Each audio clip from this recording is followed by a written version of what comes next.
Why hello there beautiful people and welcome to OTT. Now this game shouldn't need an introduction, you should all know this by now. It is the legend that is Need for Speed Underground 2. Now you might ask yourself, Baron, why are you doing this video? Almost everyone in the world knows about this awesome game.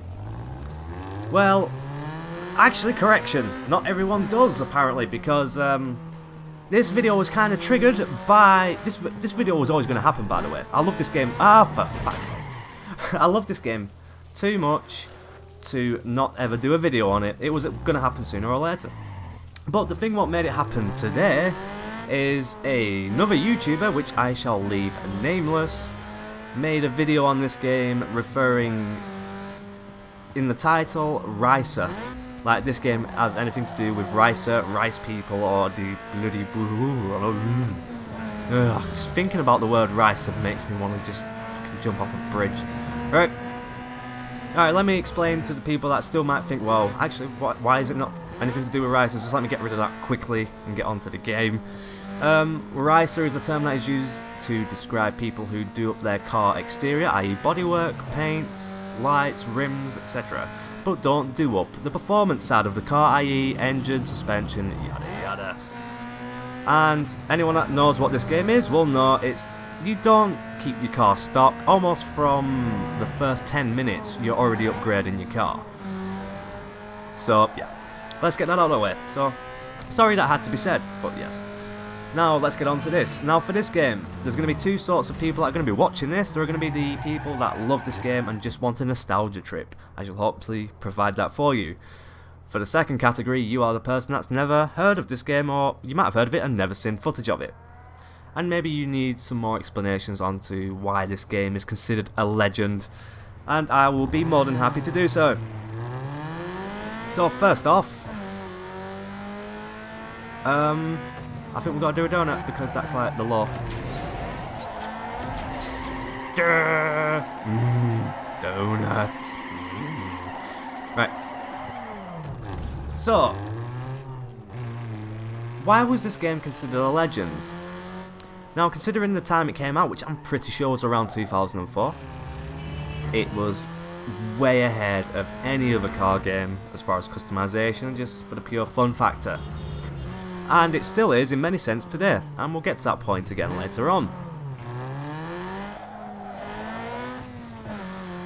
Now people might say, well, if you're into Need for Speed, why aren't you into the more modern Need for Speed titles? Now if you've ever seen my Need for Speed video, or anything like that, the Rivals video to be precise, Rivals is a disgrace really on the name Need for Speed. There are quite a lot of games in recent years that are a disgrace to the name Need for Speed. Body Shop. Now, obviously this is one of the features of the game that was most loved. It was the customization, and it's the thing that still keeps it ahead of most car games released today for full AAA prices of £50 and upwards. Now, because I'm going to make a quick explanation here, I've played this game for around 4 years straight. I played it every day. After I would work in a garage in real life, do a 9 to 5 job, come home, and you'd think, oh well, you work all day on cars, so why would you want to come home and play a car game? But I love this game so much, I played it every single day. It was also the only game that ever made me buy more than... Well, I bought 2 steering wheels just to play it for Need for Speed Underground 2. No game since then on any platform or console has made me feel like buying a steering wheel since. And yeah, and basically I played this game over and over. I had at least 7 to 10 save files, all 100% completed careers with everything unlocked and done. And I lent my PlayStation 2 before I started this series to Mr. Wonky Donkey, who I shall name because he fucking... He's the guy you might have seen from 1 or 2 of the other videos on this channel. I lent him my console, my PlayStation 2, I lent him a memory card, which I thought was the one without my Need for Speed save files, and just in case it was, I still said to him, please don't delete any of my files. And what happened when it came back to me? That's right, all of them were deleted. So I've had to start again. Please do go get a copy. For the price of a brand new game these days on the PS4, cost you £50, £40. You can go out there, get yourself a PlayStation 2 console, get yourself a joypad, a memory card, and a copy of Need for Speed Underground 2. And you can get that all for the price of one game for the next gen consoles. So, highly recommend doing that. You can have many hours of fun. Plenty of games as well on the PS2, as this series has shown. Don't go play most of them, because most of these games are just for fun for you guys. I really wouldn't recommend most of them. Although this is definitely an exception. I mean, this series is into two categories. It is the much loved classics, which this definitely falls under. And then there's the wacky, weird, what the fuck stuff, like Little Britain and... oh, yeah. So the customization on this is brilliant. Some of the exhausts, I've not unlocked them yet. Plenty of alloys, which has more selection than most games do these days. Right, so we're back out. So, apart from the body, we all know about that, all the great bodywork customization. This game was also infamous for, well, let's just say stuff like hydraulics, nitrous purge, custom gauges, speaker systems in the boots. What else was it good for? Oh yes, customized doors. Yes, seriously, customized doors. Split hoods, which are hoods that open in a very trick fashion. Jumbo jet. Hope it's not Ryanair, poor bastards. Welcome to Tuning and Dino. Right, while I'm here, I'm just going to quickly mention two maybe small minor downsides. Considering that I played this game for so many hours, maybe hundreds of hours, multiple completions of the game, I've pretty much seen everything in this game, and the only two things that I can recall that kind of were downsides are the fact that the most power out of any engine on this game you could get was around 560 horsepower, if I remember correctly, and there was issues with this. Right.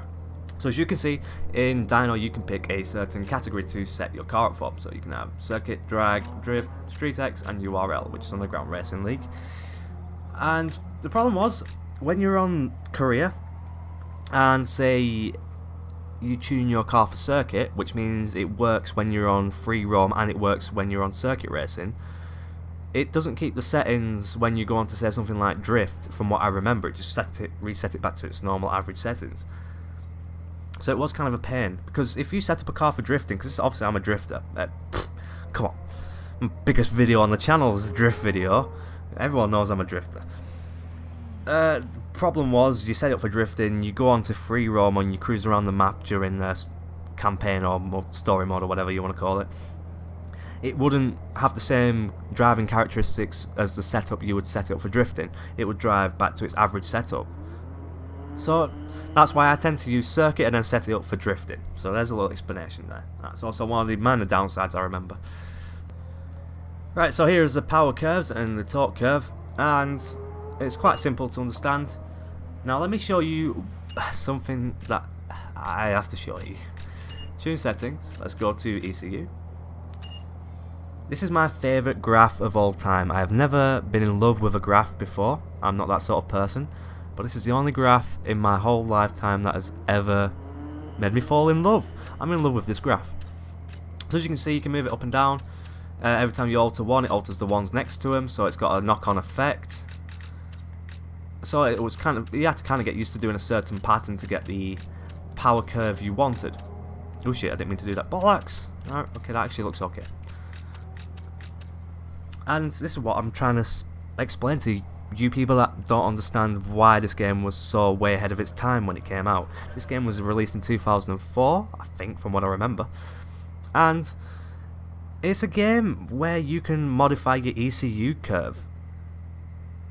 I'm sorry, but I've not played a game, any car game, since this, that has this feature. This is one of many reasons why this game was so ahead of its time, why it's considered a legend, and why have you not got it in your collection. If you have, congratulations, you're winning at life. If you haven't, go get it. Switch the video off, switch your computer off, switch your TV, your tablet, whatever the hell you're watching this on. Go to the shop, go to Amazon, do something, buy it. People think, as far as gaming goes, it keeps advancing constantly and it's always a constant progressive curve that things always keep getting better by a certain amount. Now, that might be true as far as graphics go, but as far as features and just giving the player what we want. I think we're going backwards. We truly are. I mean, I didn't want to do this, but let's just compare this to Need for Speed Rivals on the PS4. I've completed Rivals and I've completed this game, so I can give you a fair comparison from a fan of the series and the genre. Need for Speed Rivals, with all its great graphics, has next to no features. The customization is non-existent. Well, you can paint your car and you can paint your rims, but there's no extra rims. There's only 2 camera views. The game's very linear. And it's quite boring. Need for Speed Underground 2 throws money at me for one. I'll have that free money. See, it knows what I like. Free money. And it gives immense amounts of customization option. You got hydraulics, you had speakers in the boot, you had neons in the engine bay, you had different bonnets which open in different ways, you had multiple doors, you had scissor doors, you had suicide doors which you get on Rolls Royces which go backwards, hinged the wrong way. And this game was just so way ahead of its time. Now I know we all have that secret desire, that maybe that little voice in the back of our head that just says, I wish this game would get a reboot, that it would get a next gen reboot, give it the next gen graphics, give it more customization, give it a bigger map, give it more cars.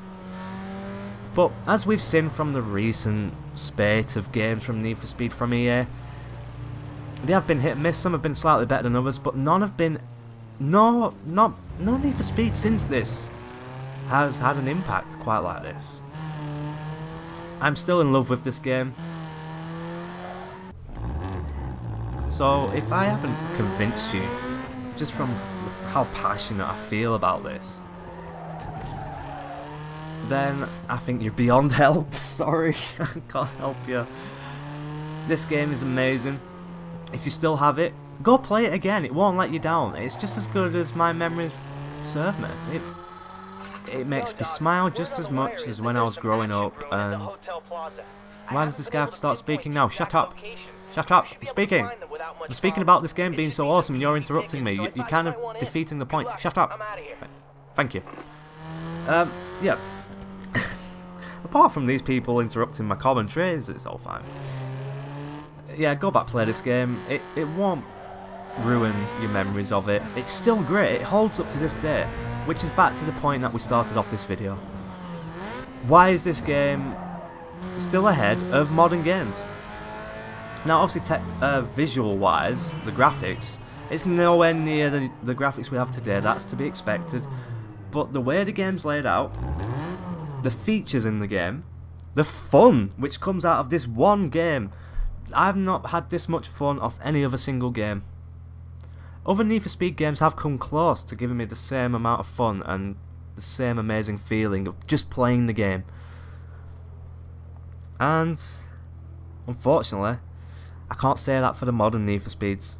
The modern Need for Speeds are pretty goddamn terrible, if I'm being honest. Now, I'm sure there are going to be some of you out there that are going to argue that Need for Speed Undercover might have been better. Pro Street's a bit of an out there argument, most people wouldn't argue that, but maybe that game or maybe another one. This is just my particular favourite. I've enjoyed a lot of the earlier Need for Speed games, everything pretty much up to around Pro Street. I think after Pro Street or Undercover, that's when things went downhill. But it was nice memories, and I hope you've enjoyed the nostalgia. If you're in the second group of people, and you didn't know much about this game, I hope you understand why it's such a legend and maybe show it a little respect. So for now guys, love you all as always. Thank you very much for watching. I'll see you in the next video. For now, goodbye.